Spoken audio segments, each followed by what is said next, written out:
Hello everybody, I'm Delegate Ken Plum. Welcome to our show, Virginia Report. You know, one of the most favorite groups I worked with over the years is the March of Dimes, and it goes back to a history of when I was a youngster, handing around a cardboard card for people could put their dimes in, for then the fight against polio. But today, the March of Dimes has expanded its mission. Fight over polio is successful, and now it's a much broader mission for stronger, healthier babies. I'm pleased to have with us tonight as our guest Dr. Robin Baker of the Inova Children's Hospital. Welcome, sir. Thank you. And Danielle Bischoff, a parent. Danielle, how'd you get interested in the March of Dimes? Well, that's an interesting story. Like you, I remember people collecting dimes, and it didn't have kind of the same personal touch for me until we had children. My oldest daughter was born with epilepsy and needed to have brain surgery, which resulted in her having cerebral palsy. And March Dimes does a great deal of research on cerebral palsy. After our first child, we decided to have more children, and I was excited about being pregnant with twins, and unfortunately had to deliver 3.5 months early due to our daughter's medical condition. So the March of Dimes had a huge impact on our family. My son was in the hospital for 97 days, and during that time he received surfactant treatments for his lungs, which are a direct result of the funding that was provided to March of Dimes and the research that the March of Dimes did to help babies' lungs survive and be stronger. Additionally, our daughter unfortunately didn't survive, but the March of Dimes was instrumental in putting together a scrapbook for us and a memory box. And that's really the only thing I have left from her is the memories that I have from her in the hospital and the pictures that they took. And again, the research, the money that the March of Dimes provided for that memory box is very special to us. I think one of the biggest impacts as well was 97 days. I wasn't there for his first bath. I wasn't there for his first feeding. But the March of Dimes provided a lot of the resources for the nurses to put special pictures and photo books together for me as a mom to be feeling like I'm part of that. It was very difficult to not be able to feel like I could be his mom during that time. Danielle, thank you for telling us that story, and we're pleased that later in the show we're actually going to get to meet Cole. Yes. So thanks for bringing him along today as well. Definitely. Now, Dr. Baker, we are a developed nation. We pride ourselves on all of our advances and so on. But in terms of births and so on and concerns about young children, we still have a ways to go. We really do. I mean, 1 in 9 children are born preterm. And it's really for a lot of different reasons, and that's one of the focuses of the March of Dimes is to bring awareness to all these reasons, both to the parents and to the physicians, et cetera, and basically to the community. And it's to take care of yourself before you get pregnant, or if you have diabetes, try to get it under control. Obesity is a big factor for prematurity, pregnancy-induced hypertension, but there are a lot of etiologies for prematurity, and through the work of the March of Dimes, we're really trying to eliminate those. And we've made some inroads. I think Virginia's done much better than at some other states, and we've dropped it, I think, from 11.7% maybe down to 11%. So there are some inroads, but it still is very, very prevalent in the community today. And we're hoping to drop that even further. The key to that dropping is related to education? Is that Education's a big thing. Education and getting the word out about, again, the symptoms of prematurity and maybe you're at risk for prematurity. We also have studies looking at the genetics of prematurity and trying to identify mothers that may be at risk early before they get pregnant to say, hey, maybe they should be treated different, etc. So a lot of it is just social awareness for what you're doing, and we also need to make the conscious effort that a pregnancy is 40 weeks. It's not 35 weeks, it's not 36 weeks, it's 40 weeks. And so another step in the right direction, which has really gone a long way toward decreasing that prematurity rate, is educating the public that there shouldn't be any elective reason to deliver a baby before 39 weeks because they're still growing at a very rapid pace. I can't replicate what's going on inside a mom once they're born. So the brain growth is incredibly important, and all those synapses and pathways are forming inside a mom, and if that's interrupted by a preterm delivery, it sets them up for problems in the future. Is it a socioeconomic issue in terms of prematurity? There are socioeconomic issues. There sure are. It is more prevalent in the lower income families. And in fact, some of your efforts, Delegate Plum, to really raise awareness and to really support the Medicaid expansion in Virginia to try to include a lot of these has been very instrumental and will be instrumental in decreasing that rate and trying to get the resources to those that need it the most. So we greatly appreciate your help in that capacity as well. The other exciting news that we have in Fairfax now is with Inova Children's Hospital. Yes. The fact that we have specialized care, not over into the district or off into Richmond or whatever. We're talking about Northern Virginia care. That's correct. You know, at Inova Children's Hospital, there's almost 10,000 babies born there a year, which is a huge number of infants. And when you throw the whole Inova system into it, you have about 20,000 babies born. And what we've done at the ICU and with the obstetricians at Inova is we've tried the education, and Dr. Maxwell and his group have done a great job at trying to make sure that babies aren't born or there's no elective deliveries before 39 weeks. But in the unfortunate case where they are, the NICUs have really come together, and we have this very methodical, systematic approach for these babies. And I think our outcomes are really far superior to what you would expect having them at other institutions. So we're really proud of what we've been able to construct with Inova's support for the population of Northern Virginia. I think it's really world class. Danielle, you have been a recipient of March of Dimes efforts, but now you've become something of an ambassador of goodwill for the March of Dimes. You are part of that education effort to make the public more aware of prematurity and its impact. Yes. I've gotten very involved with the March of Dimes, just given how much I feel they've done for us, in addition to Inova Children's Hospital, and just the amazing support that they gave us for both our children during the course of their situations. But I think getting involved makes me feel like I can do something in trying to prevent the premature birth and trying to educate my friends and family and anyone else that I can on how important this cause is. I remember in my own case of a grandchild who was medevaced into Children's Hospital in Washington, D.C., that one of the first persons I saw was a March of Dimes resource person who came to us in the NICU unit to offer information. Yeah, we have a similar parent support group at Inova Children's, and it's really, you know, I've often said I really do a pretty good job of taking care of babies, but I'm not the best for parents. And what's been beautiful about this is that you can have the synergy between the two. So you have the doctors focusing on, you know, the baby, and the March of Dimes focusing on the parents. So it really forms a nice gap, takes care of a gap that was formed, and gives a lot of information to them as well, and comforts them, as she described earlier. There's just a lot of things that happen that the March of Dimes just really helps take care of because they know they're experts in the field. A good example of that is the counseling and support that the March of Dimes provides. Through the funding, we've been able to staff an individual at Inova Children's Hospital, and I know there were several parents around the time that our twins were born who lost babies, and March of Dimes was instrumental in bringing those parents together to share in that loss and understand, you know, kind of how to cope with that and move forward. And it is a little unique situation when you have a twin because it's kind of an ongoing memory of that each time you celebrate a birthday.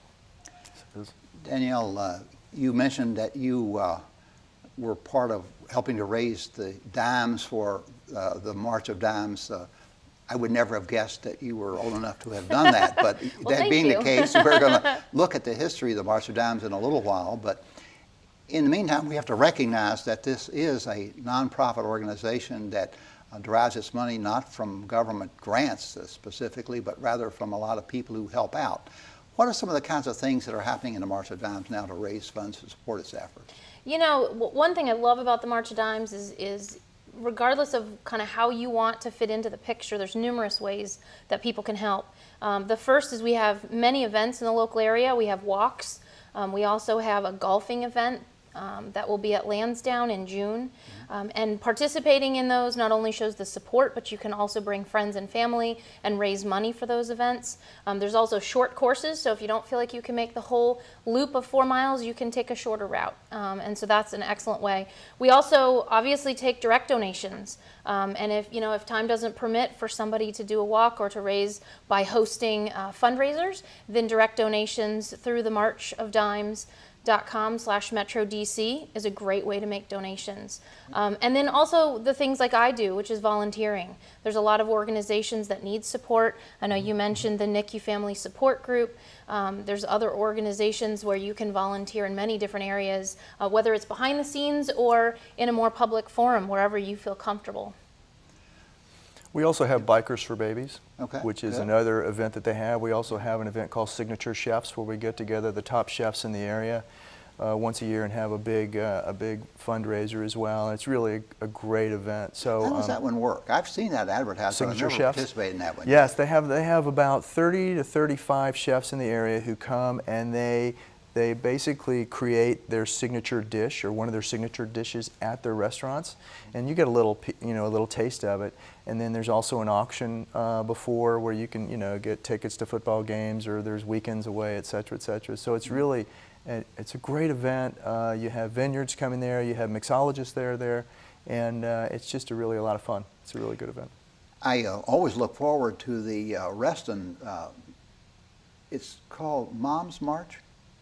Remind me again what the marches are called. March for Babies. March for Babies. March Yes. for Babies. And it's always a fun time because there are an awful lot of baby strollers there. Yep. But there are an awful lot of grandfathers and neighbors and grandmothers and aunts and uncles who are there as well, but the purpose there again is not to see how far you can walk. The purpose is to see how much money you can raise. Now, Dr. Baker, you are in the field. When we talk about money for research, of course, the March of Dimes efforts on behalf of polio, we all know of the success there. But do you see in your practice the results of research that's being done? Absolutely. I think the biggest one we see is they were very instrumental in folic acid for moms that are pregnant. And basically, Spina Bifida is a disease of the past. And it's usually someone who has either traveled here or didn't get it during their pregnancy for whatever reason that shows up with an infant with Spina Bifida. And to be able to pretty much eliminate that disease is incredible, because there's so much, problems with these kids and walking and et cetera. It's a lifelong, obviously it's a lifelong difficulty. They're also very involved, as she described, with research in the lungs and surfactant, which helps the lungs function at a more mature level to these very preterm babies. Has been extremely helpful for us, so at least I can keep them alive and bridge that time right after delivery. They've also done a lot with retinopathy or prematurity research, because we know exposure to oxygen has been poor or bad for the eyes, the developing eye. And they've also done a lot for the metabolic screens that we send on every child to sort of rule out some diseases that if we treat early enough, we can actually prevent, again, a lifelong disability from that disease. So they've hit really multiple areas and have really made a huge impact in what we do every day. And talk about what the solution is to the folic acid problem. What was the solution? Well, one of the solutions was to put it into bread products. Right. To put into bread products that the public gets, and also, again, for the vitamins before you get pregnant, because really it's most important to be folic sufficient at the time or right after pregnancy. Yes. Good. And so I point that out is because some of these things end up pretty simple solutions They are. when you go through them. And the metabolic testing, of course, is now so extensive and so hopeful in terms of diseases that it can prevent. It is, or at least identify, so that we can certainly begin to treat very early and modify diets if they need to, or thyroid, et cetera. But it really is, it's a big deal, and it really creates a nice way to get a survey of the kids right when they're born. And that screening is actually led by an organization of volunteers that implemented the Screening Act, and there's over 29 screenings now done for all babies when they're born. That same little spot of blood out of the heel can now be an indicator for so much. I was back in the days when PKU was the only test, and now it's 29 in Virginia, and I think the number's even higher in some states. And again, the solution, once you find out what the disorder may be a vitamin pill. Maybe very, very simple, yes. I mean, you're so correct, because the ability for me to take care of very micro premature babies that may weigh 500 to 600 grams, has also gravitated down toward, there's so much I can actually tell about that baby from a drop of blood. Wow. And that technology has also made it so that I can begin to take care of these children, because as you said, if you had to give 3 cc's of blood just to find out what your sodium was, there's just no way we could do it. So technology has also pushed it down.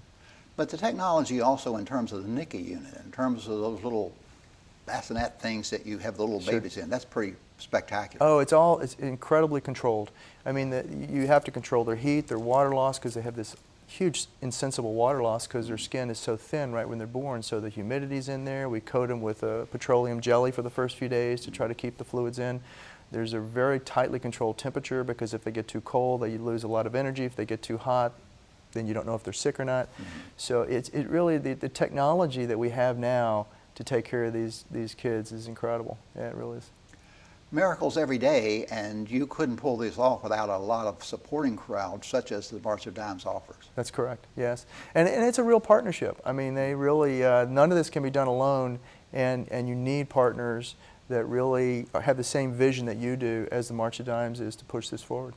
Danielle, what about other activities that volunteers can help out with? If we have people who are watching who are parents or grandparents or whatever who would want to make a contribution, not just monetarily, but in terms of help to the March of Dimes. Well, we're always looking for help at the March for Babies events. It's a major production. I think we have almost 4,000 people turn out for the Reston event. And so behind the scenes folks in planning that or strategically getting sponsors and setting up for the day of the event, that can be very instrumental. Obviously the golf event also needs help and support. Now, you as a parent, having been involved in a situation in your own family, do you work with support groups, or are there family support groups that are organized? There are, and my list is long with 2 children with special needs and the severity of both of them. But I do find that the different organizations online on Facebook, I'm also part of the Preemies Today organization, and that's an organization that can help moms post-delivery when they're going home and getting more support. Back on the front end, when you're working with young women looking towards a prospect of becoming a parent, and how that education gets delivered. You know, a parent's one of the most important responsibilities we have, but there's no formal education for it. You don't get a degree in it. Nobody offers a course. So how do you educate potential parents? Well, one of the best ways, obviously, is through social media media as well as TV. I mean, it really is a way to get the information out there, and in the obstetrical offices as well, and billboards. I mean, you know, there's just so many different ways that you can now get to people, whereas it used to be we were sort of isolated when it was only telephones, etc. But now, a lot of it is through social media and the education process, etc.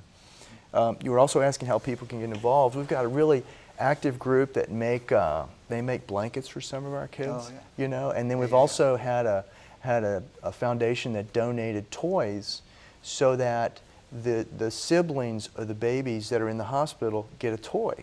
And that really sort of helped them as well, because their parents are spending, as you know, hours and hours and hours at the hospital, and they're away from the family, and sometimes the other siblings feel ignored a little bit, you know. So Schuyler Foundation brought in a bunch of toys for us so that we could give them to others, and so there's a lot of creative ways that we try, you know, to bring everyone in to support us as they can. You know. We do also NICU baby showers at the hospital, and that's something that's very difficult for moms who have delivered early and weren't able to experience that excitement over having a shower, and even going home, their babies may be too immunosuppressed to be able to be exposed to other children, or having a big party at the house. And so people can donate and gifts, like from Schuyler's gift, where they can donate to the hospital or to March of Dimes, and we can then give those clothes or, you know, new monitors for babies to parents who are in the NICU, especially those who may not be able to afford to have some of those things. You know, once you have a premature birth and you have some more complications with medical, you know, that want for that monitor in the baby's room to know that everything's okay, to be able to hear them, it changes things from just a normal, healthy take-home baby. It does. We've indicated in this country we tend to be behind. What do you see as the future? What is it that other countries who have a better success record than we have? What do they do that we're not doing? And what do we need to do more of? I'm not so sure. I mean, there's 2 edges to that, because you have to assume that the statistics you hear from the other countries are correct. You know, there are a lot of countries, in fact, that if you're born at a certain gestational age, they don't even try, because they just feel like it's not going to happen, for the child. But for us also, I mean, I think we've really got fantastic NICUs, and the multiple pregnancy rate is worked against us a little bit. We have an aging population that are still having babies, which is working against us a little bit as well. So there's a lot of factors why I think we are staying high, but I think our obstetrical care is definitely improving. I think pushing this 39-week delivery rate, as a lot of countries already do, is incredibly important to educate the parents to do this. And so I think we're beginning to make a slow inroads into decreasing the prematurity rate, but it's going to take a little bit of time. Yeah. Now, the other thing that I guess works against you is a little bit the idea that one would pursue a career and then a family, and that puts the age at which one would be delivering. Right. How does that get into the discussion? Well, once you reach a certain age, a lot of times then you end up having infertility, and you end up probably going through some sort of IVF or what have you, and you might end up with twins. So really the twinning part of that, of the multiple birth, sort of sets them up for a little bit, obviously for an earlier delivery. But once you're pregnant, you should be able to do okay, even though, what they call advanced maternal age, although I think after 25, everybody's considered advanced maternal age. Right. But, so my OB told me. Yes. Yeah. But you should be okay. But I think that we also offer really great care, and I think our obstetrical colleagues are very good at predicting when a baby's getting in trouble in utero. And so those are babies which I see, which are delivered early, which obviously aid to the increase in prematurity rate, but if it stayed in utero, the kid may not survive. So it's a little bit of a mixed bag. Sure. That's why I think the 39 weeks was an easy change as a proponent of that, and not deliver these kids early, and that's what I think the big dip has come from. Obviously, you're a big proponent of the March of Dimes. I am. Yes, I am. They've been a great partner for us, and again, they've done a great partner with taking care of parents and moms and really helping us make that transition. They have, on Mother's Day, I know they're going to have a big event in the NICU. They have Pie Day around Thanksgiving. I like Pie Day. They're really, helped us a lot with the breastfeeding. Breastfeeding is huge, and we've really, the nursery at Inova's tried to go to almost exclusively breast milk if we can for these premature babies. It's best for growth, it's immunology, and it decreases what we call necrotizing enterocolitis, which is a disease of the intestinal tract, and we've seen a dip in this. So again, through their advocacy and through their help and breastfeeding, all these things, and what we notice is that it's incremental help in all these different areas, which we feel like optimizes a child's outcome. It's no one thing you do or everybody would do it, but I think our outcomes are great because of all these little pieces that you put together, to help that child. Let's turn our attention for a couple of minutes to the history of the March of Dimes, of how we got here. Sure. And then we're going to have the fun pleasure of meeting Cole. And thank you for bringing him today. Let's turn our attention to the tape now. Sounds great. Thank you.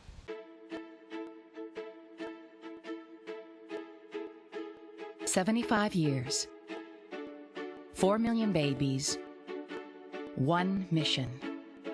More than 4 million babies are born each year, and the March of Dimes, along with our volunteers and supporters, has helped each and every one through research, education, vaccines, and breakthroughs. Franklin Roosevelt founded the March of Dimes in 1938 to find a way to prevent polio. Thanks to March of Dimes funded research, vaccines were developed that ended the polio epidemic in the United States and most of the world. In 1962, the March of Dimes helped fund the Nobel Prize-winning research that identified the double helix structure of DNA. In 1985, the March of Dimes helped to develop a way to collect and spray pulmonary surfactant into premature lungs, which helps prevent them from collapsing. Surfactant therapy has saved thousands of lives. Without what the March of Dimes did with research back many years ago, that medicine that helped my daughter's lungs, my daughter may not have been here.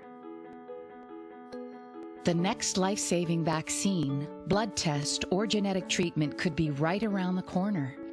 We're teaming scientists from different disciplines together to work towards a common goal: to find the causes of premature birth and birth defects, and to develop ways to prevent them. In In 75 years, March of Dimes volunteers have made an immeasurable impact on the lives and health of children. The future has never been brighter. Stronger, healthier babies, 75 years in the making.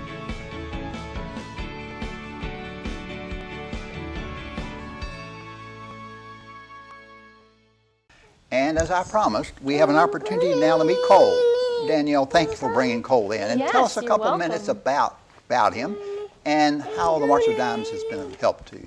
Definitely. Well, he's an active 2.5-year-old. I can see that. He loves running around. Hey, Cole, come over here. Can you say hi? Go say hi.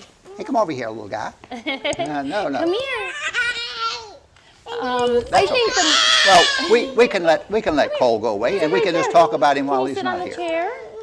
So Cole was born, as I mentioned, 3.5 months early, and he was a twin delivery. And I think just seeing him today and how happy and healthy he is a real testament to the March of Dimes. Sure. A lot of the research that they did for their surfactant treatments, as I mentioned, was really huge in him being able to push through the early days.